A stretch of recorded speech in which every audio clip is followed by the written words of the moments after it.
What's going on, everybody? Welcome back to SSPN, the Spurs Sports Programming Network. I'm Ethan Quintero, and of course, joining me today, as always, is Jude McClaren.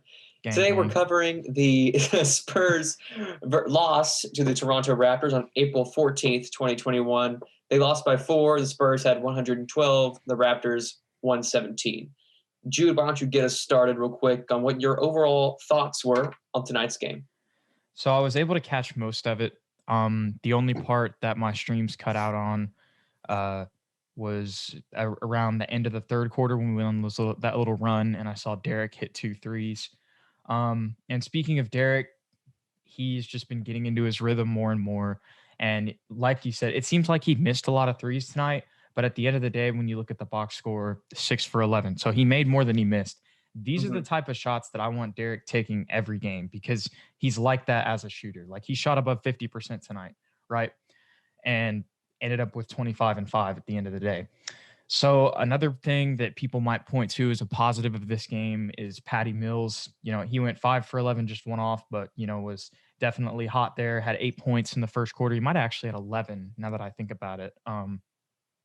Yeah, he did. Ended up with 23, right? Mm-hmm. See, the thing was, and if you notice when you look at this, overall his field goal percentage was good, but his three-point percentage ended up cooling off. Obviously, he's still probably around 47%, which is really good for a game. But at the same time, when he got hot, we started running the offense through him. And this is something that me and you have talked about before. And whenever we do that, bad things tend to happen. And there was that block where he got blocked by Utah. I want to say Watanabe, but they were pronouncing it differently on the Raptors Watanabe. broadcast. Yeah, there you go. Right. And so, anyways, I feel like that kind of stifled the offense once we started just relying on Patty. Then we got stagnant once again. Obviously, Derek was able to keep us in the game. DeJounte, even though he had a rough shooting night, he was able to hit some shots down the stretch. DeMar played well as he usually does against the Raptors. And I mean, Lonnie, even though Lonnie went 3 for 10, I feel like he played a decent game. I feel like he made some shots when we needed him to. I just think that once again, when you play a team that defensively can match up with the Spurs in the fact that they have size but can also run the floor, specifically in that front court with Siakam and Boucher. And I think this goes to your point of something that you've talked about before whenever it comes to Keldon playing the 4. And this was a game where Keldon would play really good defense, but the height advantage of Pascal would just lead to a couple buckets. And when you look at this being a 5-point win for the Raptors, obviously there's some garbage time points scored and stuff like that. But I think that the scores indicates how close the game was. And you know, some of those buckets, if you have somebody taller maybe guarding him, then they don't go in. Then maybe this game turns out differently. You know, you can also say maybe if Derek hits 2 more threes, this game turns out differently. But, you know, with him already shooting plus 50%, you shouldn't have to rely on that. So this game overall for me was just a game of missed opportunities. Like we had opportunities multiple times. I texted you this. There were like 3 to 4 stretches in the game where nobody scored for like 2 to 3 minutes. And it was because the Spurs were playing good defense and then they weren't hitting shots on the other side. And they were open shots and they were just missing them. So I feel like this loss, not to say that the Raptors played bad, but I feel like this is a loss where the Spurs will look back and be like, yeah, we definitely could have won this game if we would have, you know, played to our full potential, or I don't know if that's the right wording, but hit some shots if we converted on opportunities that we should convert on. That's a better way to put it, right? It's different if like you're driving to the rim and you've got 2 guys there and you're trying to make like an and one over them. But when you've got open shots and you're just missing and you're playing great defense for multiple possessions in a row and you can't convert, like you can't build upon what you're doing on defense, then it doesn't surprise me at the end of the day that you end up losing the game. And while I am harping on some good defensive play there for a little bit, this is what I told you before we started. I said, there's one thing when I look at the stat sheet after watching the game, and then I look at the stat sheet, because stats aren't everything. But when I look at the stat sheet at the end of this game, Ethan, there's one thing that stands out to me, and in my personal opinion, it is like, oh yeah, that's why we lost, in my opinion.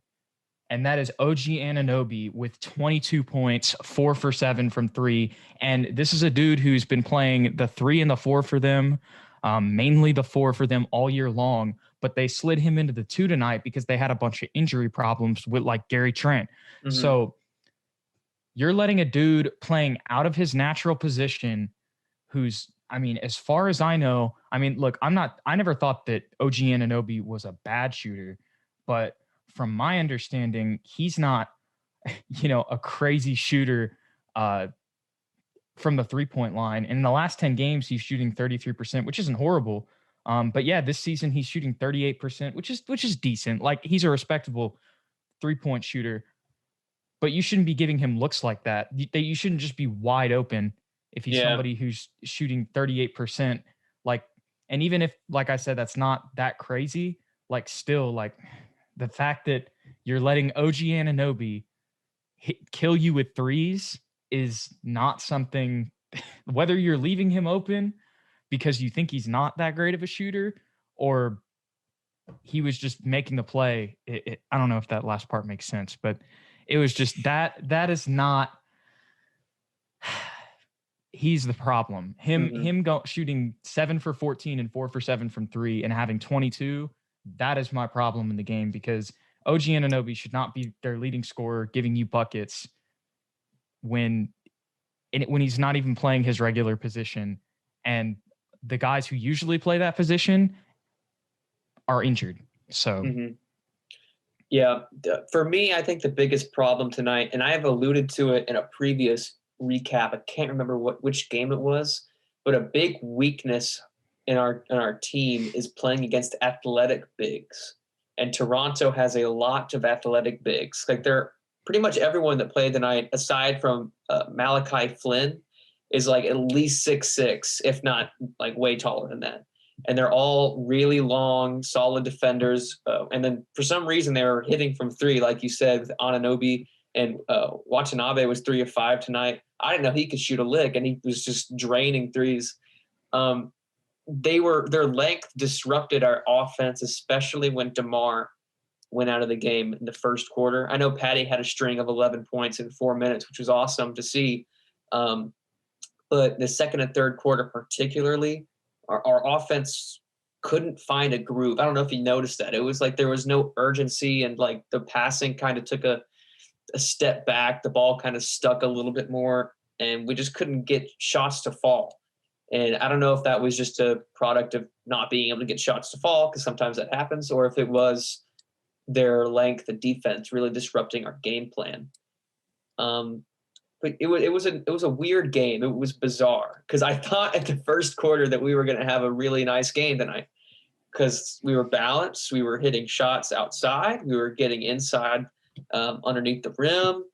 Everybody was touching the ball. Derek was playing good. Patty, obviously. DeMar. I was like, wow, we're really gonna do what we're supposed to do, and that's beat a team whose record is 22-34 and are plagued by injuries and suspensions. But it's just not how it worked out, and we just let a game slip. Props to the Raptors, though. They played really well. I just think we were outsized, and their defense was enough to slow down our offense, at least until that fourth quarter. We had a little bit of a spurt, kind of a desperation push. But yeah. Yeah, so we barely won that first quarter, and then we lost every quarter by just a small – it was either 3 points or 2 points. Yeah. So really tough loss. But when you have multiple upon multiple opportunities, like in a row, possession to possession, back to back to back to back to back possessions, where you're playing great defense and missing wide open shots, and you look at the end result and you look at the score, I just kind of feel like you deserve to lose. Yeah, it's one of those games that the Spurs definitely didn't deserve to win. They had the opportunities right in front of them, and they just didn't make the shots. And this is a team playing a back-to-back. You had the whole, time to, and here's the other thing. Usually you're flying to Toronto. They were in Orlando and then they flew to Tampa. So you didn't have everything was in your favor, right? Yeah. So at the beginning for me, actually, what I saw, Ethan, what I thought in the first quarter, I said, okay, they can win this game. But I said, I didn't say this, but I thought in my head, I was like, this might be a trap game because Siakam's still playing. And we forget last year, Siakam was, he was solid, the leader of this team. And they were, a couple games away from going to the Eastern Conference Finals. So this is, no slouch team. They've just had some injuries this year that they've had to deal with, similar to the Spurs, right? So it's just a team that, even though they're better than their record, you know what I'm saying? They definitely are. And you talk about athletic bigs, that is a problem for the Spurs because, like I said, these are dudes who can run the floor, but then also play big, like Chris Boucher and Pascal. Exactly. And they were just beating us in the front court. And then on top of that, their 6'8" shooting guard tonight, OG Anunoby, was just cooking off ball and on ball. So when OG Anunoby is, just doing whatever he wants to you, I'm not surprised it's an L. That's just that's not something defensively that we can allow to happen. We had good stretches of defense, right? Yeah. But once again, we didn't have the size to match up with them, like you said, but specifically we didn't play good enough on defense on OG because all of those threes he had space. Like Chris Smooth says, hand down, man down. That's what it was. So I don't know. Maybe that was just me. I feel like this would have been a good game to throw in somebody like Keita Bates-Diop. I think that I know that sounds crazy, but I think throwing him in over Rudy Gay, to be completely honest with you, I think he would have done a better job on OG. I don't know if Rudy really matched up with OG that much in this game, but I feel like that's a player who, can kind of play because Diop can shoot, right? So he's somebody that could kind of play that. He's a very similar player to OG. He can play if that would help with the matchup because they're both 6'8", so he can match up with him on the outside, right? So that's somebody that I would have maybe liked to see in this game. Oh, and Devin Vassell didn't play tonight at all. DNP wasn't hurt, just didn't play. So, I mean, if it was rest, I get it. But wouldn't you why would you be resting Devin Vassell when you could rest Rudy Gay? Considering he's 35 and Devin Vassell is 20 years old. So I don't really understand that. I think if we play Devin Vassell tonight, we win the game too. That's the second thing I've noticed. I think that's because he would have played better perimeter defense, probably on OG Anunoby. So that's probably true. And you lose a 5-point game like this. Yeah. So it's a little bit on coaching, but it's all on the Spurs. That's the point. This loss is solely on the Spurs. It's solely on, those stretches where they didn't convert on opportunities. But really, me seeing that Devin Vassell didn't play tonight, I mean, unless there was a real valid reason, but if it was just straight up a DNP, like Pop was like, yeah, he's here, but I'm not going to put him in, and it has nothing to do with rest, I just don't think he'll match up well, then that was just a bad coaching decision. With all of that being said, I still love the Spurs. And all these dudes are way better at basketball than I will ever be. So yes, I'm being critical, but I'm not sitting here like I could do it with these dudes. So that's not what I'm saying. And Pop knows more about basketball than I ever will. I just want to always put that out as a disclaimer because I despise people who are just like, I'm going to sit up here and say all this stuff like I'm anywhere near their athletic or basketball intelligence. But those are just my thoughts. So I have a couple concluding thoughts. This first one, we don't have to get into it too deeply because it would probably take too much time. We could talk about it on Friday. But I thought that the closing lineup was a little peculiar. I don't know. Rudy only played 19 minutes, but it seemed to me he played way too much of the fourth quarter for my liking, especially when we were trying to play defense and steal the ball because we were getting pretty close to making a fourth quarter comeback. I was like, why is Rudy Gay and Patty Mills still in the lineup? I would much rather see Keldon he only had 25 minutes today. I want to see what Keldon could do in a closing game situation. I know he's undersized and he was kind of getting bullied tonight, but I'd still rather see him than Rudy. First of all, he's going to run the floor better. Even though Rudy is bigger than him size-wise, Keldon is more athletic. He's faster. And honestly, even though he's smaller and I talked about how Pascal was eating him up, I still think that he's a better matchup on Pascal than Rudy, because Rudy is just a potato on defense sometimes. It's not his fault. True. He's just 35. That's true. Yep, that's true. That was the one negative that I wanted to touch on, but I do have a couple positives that we haven't had time to allude to. DeMar DeRozan tonight, 11 assists. Love to see it. Really distributing the ball very well overall. Drew Eubanks in only 18 minutes had only 6 points. And the poster. The poster slam. He had a couple attempts, but he actually got one. Tonight. He did play very well. He had 4 blocks. He was having a block party. He played better than Jakob tonight. I think so. Yeah. I think so. I mean, you know how high I am on Drew Eubanks, the GOAT. I mean, look, Jakob had an off night. On Jakob's best day, he's probably playing better than Eubanks. But Don't tonight, say such blasphemous things, Jude. But tonight, Eubanks played better than Jakob. Yes, I agree. And lastly, DeJounte Murray, 3 steals. I know he had a rough night shooting the ball. But he found other ways to contribute, Ethan. Exactly. Defensively, he was crisp. And he had a really nice 3-pointer at the end of the game. Yes, that gave us like a sliver of life. Yes. And that's clutch. I sent you the Zoom meeting idea. I was like, oh, this game's over. And then he hit that 3, and I was like, oh, we might have to have a different tone tonight in this. But unfortunately, we still got a loss. Yeah. So okay. So I will wrap up here too, because I feel like I said a lot of negative. I've told you this before, and I'm going to say it again. I don't think I've said this on air, but I will say it now. Derek White has I know I've said Keldon, I feel like, has our highest ceiling, and I still stick by that. We saw, and he had a great dunk tonight too. Yes, he did. But I think that Derek White is the unquestioned leader of this team.